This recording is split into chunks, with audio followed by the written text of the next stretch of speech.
on se rend compte que ces couteaux zombies, hein, comme d'autres objets hein, qui n'ont rien à faire dans une école, d'autres armes, eh bien, ces objets sont de plus en plus fréquents dans les établissements scolaires. Et il y a une forme de fascination des jeunes justement pour ces objets. Pour certains, ce sont voilà des parfois même des œuvres d'art, hein, tout simplement. Et il y a une forme de banalisation autour de cela. Vous avez des jeunes qui se baladent avec ces couteaux comme si c'était de simples stylos. Ouais. Euh, François Bayrou n'exclut pas d'interdire les couteaux aux mineurs. Qu'est-ce que vous en pensez, ça, quand vous entendez ça?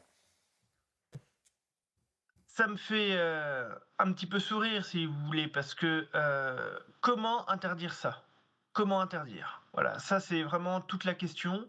Un mineur n'a rien à faire avec une arme blanche, et encore moins dans un établissement scolaire. La véritable question, c'est comment est-ce qu'on appliquerait, ce genre de loi? Tout simplement. Aujourd'hui, c'est impossible. C'est impossible de savoir ce qu'un élève, ce qu'un mineur transporte dans son sac. Voilà.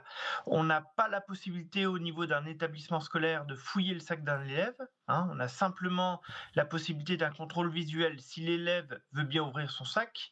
On n'a pas la possibilité d'avoir un policier devant chaque établissement scolaire parce qu'il va falloir aussi qu'on arrête de focaliser sur les lycées. La question de la violence, la question des armes blanches, elle se pose aussi dans les collèges, elle se pose aussi dans les écoles primaires. Donc, à un moment donné, effectivement, il va falloir être réaliste et pragmatique.